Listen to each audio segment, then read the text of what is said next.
मुरली अमृत की धारा है धारा, जो देती दुखों से किनारा। मुरली अमृत की धारा है धारा, जो देती दुखों से किनारा।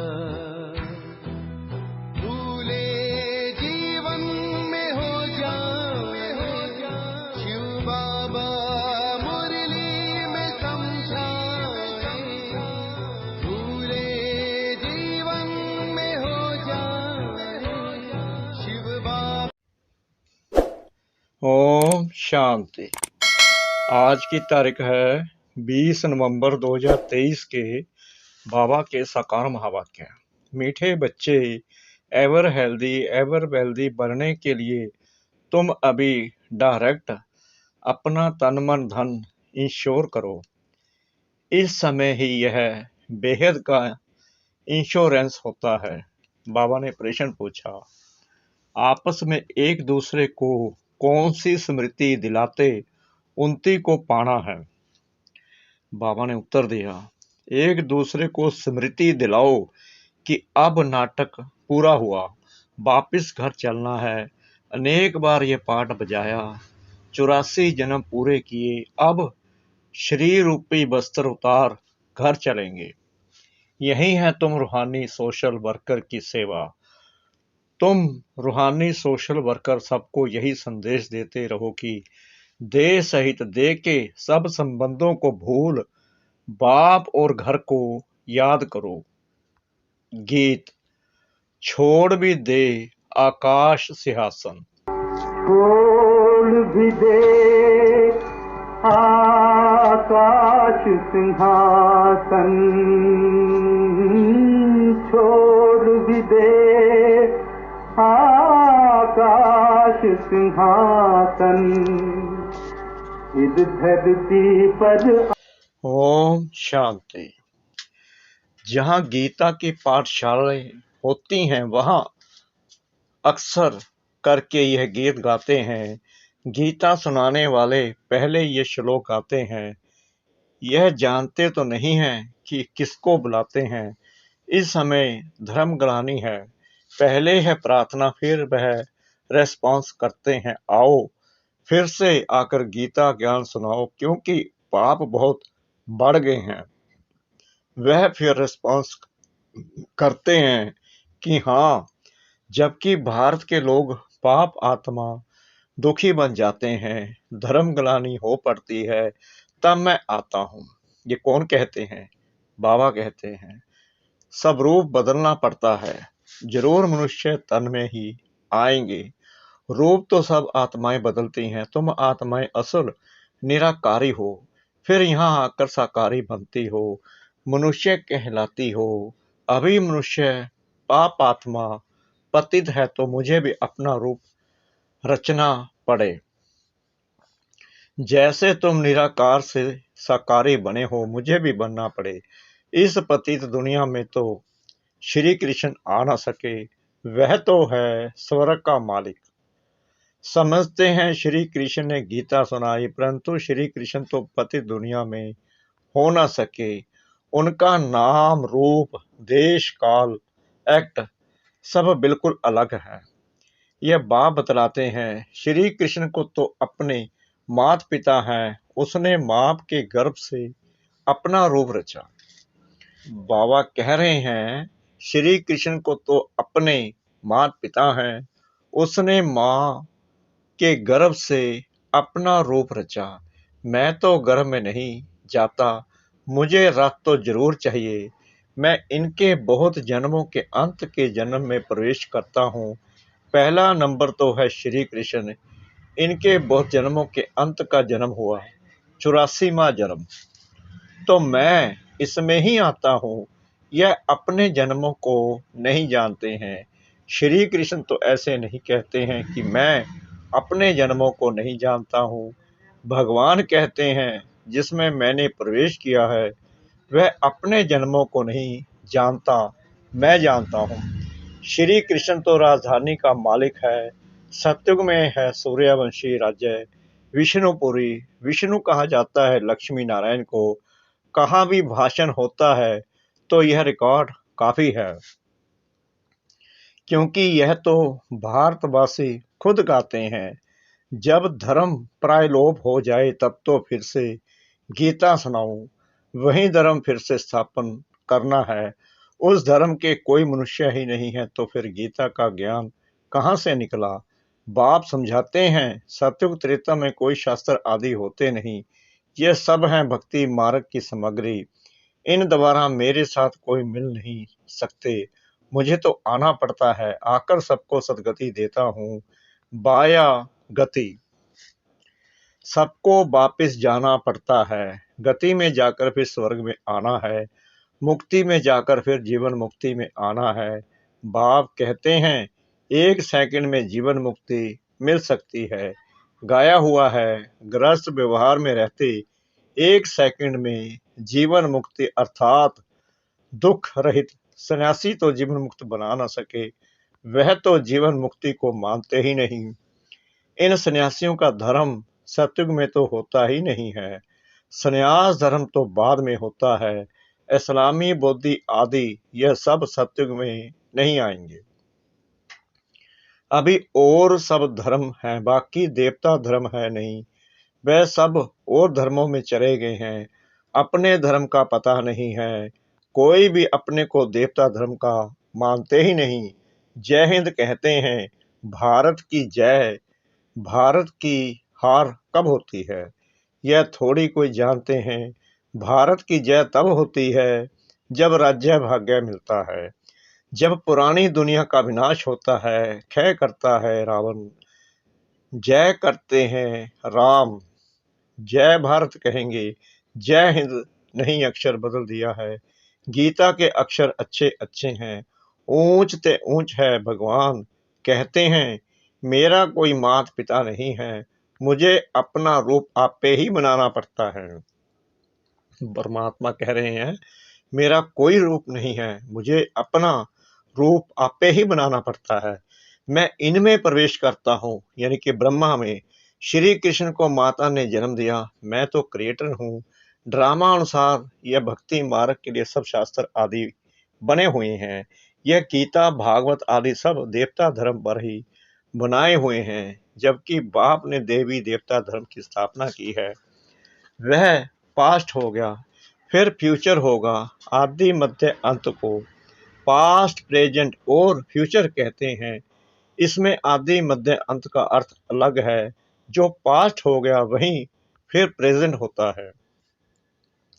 जो पास्ट की कहानी सुनाते हैं वह फ्यूचर में रिपीट होगी। मनुष्य इन बातों को नहीं जानते। जो पास्ट होता है उनकी कहानी बाबा प्रेजेंट में सुनाते हैं, फिर फ्यूचर में रिपीट होगी। बड़ी समझने की बातें हैं, बड़ी रिफाइन बुद्धि चाहिए। कहाँ भी तुमको बुलाते हैं तो भाषण बच्चों को करना है।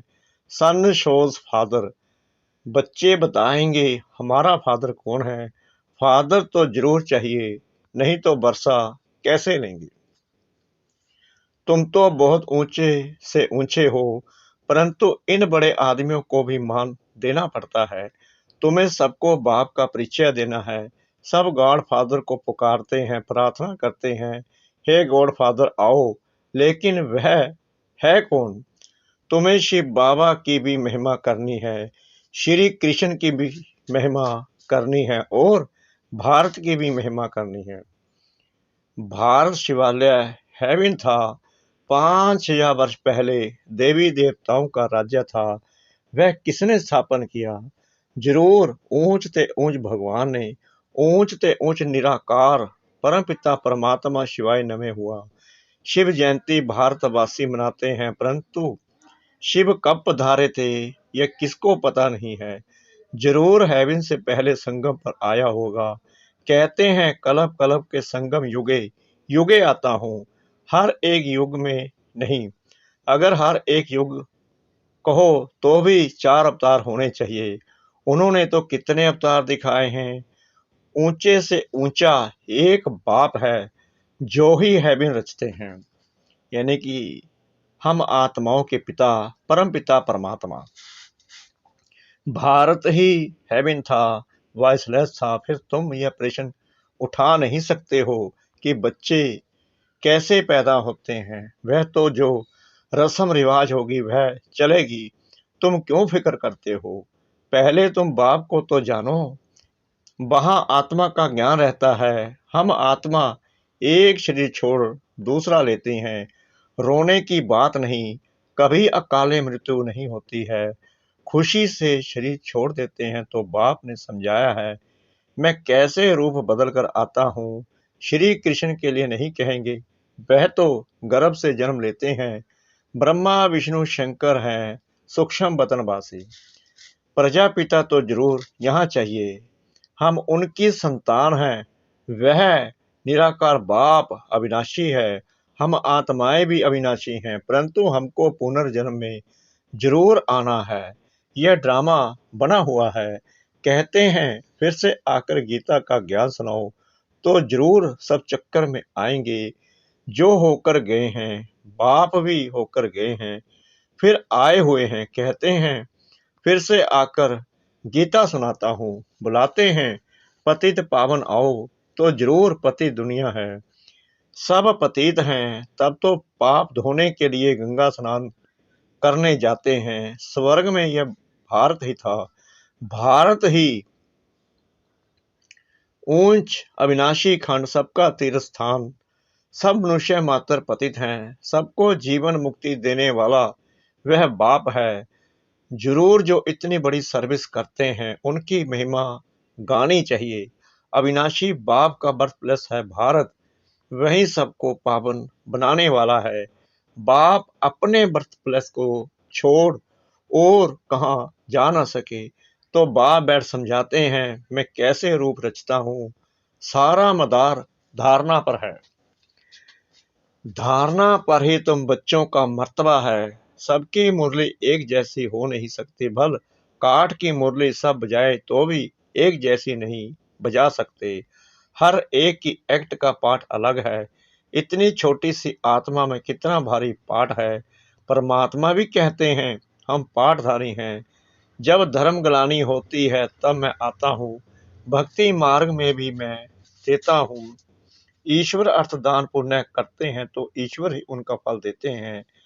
सब अपने को इंश्योर करते हैं, जानते हैं इसका फल दूसरे जन्म में मिलेगा। तुम इंश्योर करते हो 21 जन्मों के लिए, वह है हद का इंश्योरेंस इनडायरेक्ट, और यह है बेहद का इंश्योरेंस डायरेक्ट।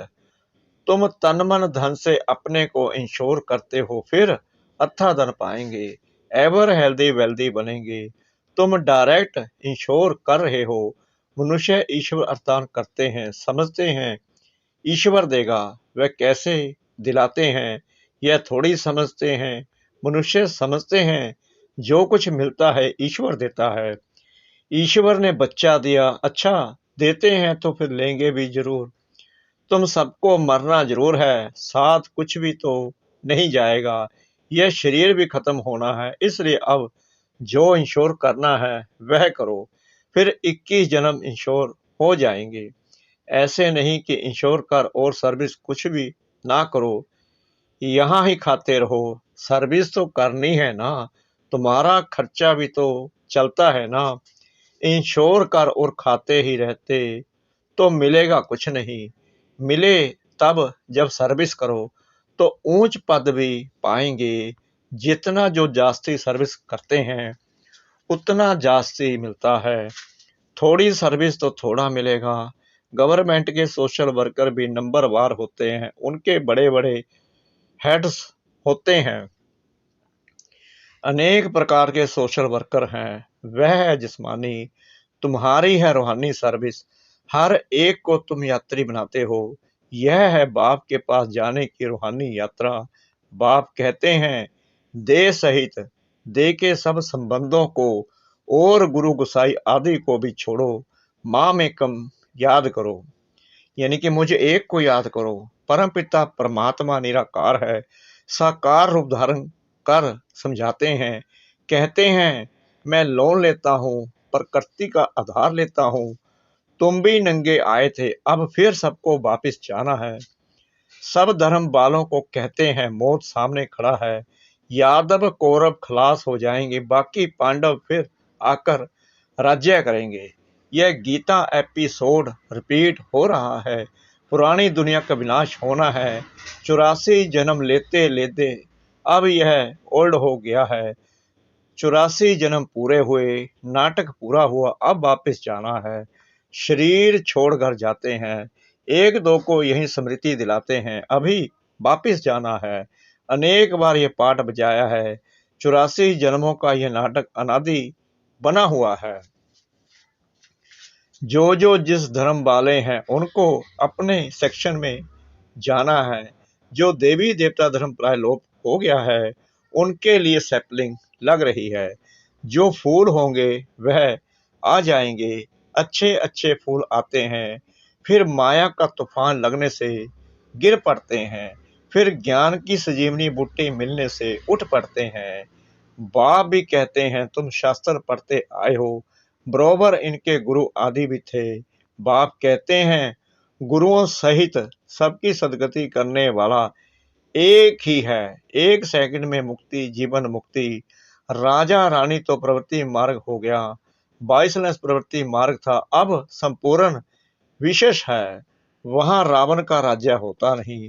रावण का राज्य आधा कल्प से शुरू होता है। भारतवासी ही रावण से हार खाते हैं, बाकी और सब धर्म वाले अपने अपने समय पर सतो रजो तमो से पास होते हैं। पहले सुख फिर दुख में आते हैं। मुक्ति के बाद जीवन मुक्ति है ही। इस समय सब तमो प्रधान जड़ जड़ीभूत हैं। हर आत्मा एक शरीर छोड़ फिर दूसरा नया शरीर लेती है। बाप कहते हैं मैं जन्म मरण में नहीं आता हूँ, मेरा कोई बाप हो नहीं सकता, और सबको तो बाप हैं। श्री कृष्ण का भी जन्म माँ के गर्भ से होता है। यही ब्रह्मा जब राज्य लेंगे तब गर्भ से जन्म लेंगे। इनको ही ओल्ड से न्यू बनना है। 84 जन्मों का ओल्ड है। मुश्किल कोई को यथार्थ बुद्धि में बैठता है और नशा चढ़ता है। यह कस्तूरी नॉलेज है, खुशबूदार, अच्छा, मीठे मीठे सिकरा दे बच्चों प्रति माता पिता बाप दादा का याद प्यार और गुड मॉर्निंग। रूहानी बाप की रूहानी बच्चों को नमस्ते। हम रूहानी बच्चों की रूहानी बाप दादा को श्रद्धा भरी प्रेम भरी नमस्ते। शुक्रिया बाबा, शुक्रिया बाबा, शुक्रिया बाबा इस मीठी मीठी मीठी मुरली के लिए। धारणा के लिए मुख्य सार नंबर 1, रूहानी सोशल वर्कर बन सबको रूहानी यात्रा सिखानी है। अपने देवी देवता धर्म की सैपलिंग लगानी है। नंबर 2, अपनी रिफाइन बुद्धि से बाप का शो करना है। पहले स्वयं में धारणा कर फिर दूसरों को सुनाना है। वरदान, बादशाह के साथ मनसा द्वारा शक्तिशाली सेवा करने वाले सहज सफलता मूर्त भाव। जैसे बादशाह की सेवा में सदा बिजी रहने के अनुभवी हो गए हो, ऐसे हर समय वाणी के साथ साथ मनसा सेवा सत्य होनी चाहिए।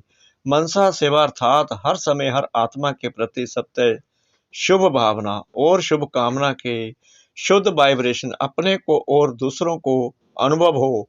मन से हर समय सर्व आत्माओं के प्रति दुआएं निकलती रहे तो मनसा सेवा करने से वाणी की एनर्जी जमा होगी और यह मनसा की शक्तिशाली सेवा सहज सफलता मूर्त बना देगी। स्लोगन, अपनी हर चलन से बाप का नाम बाला करने वाले ही सच्चे सच्चे खुदाई खिदमतगार हैं। अपनी हर चलन से बाप का नाम बाला करने वाले ही सच्चे सच्चे खुदाई खिदमतगार हैं। ओम शांति।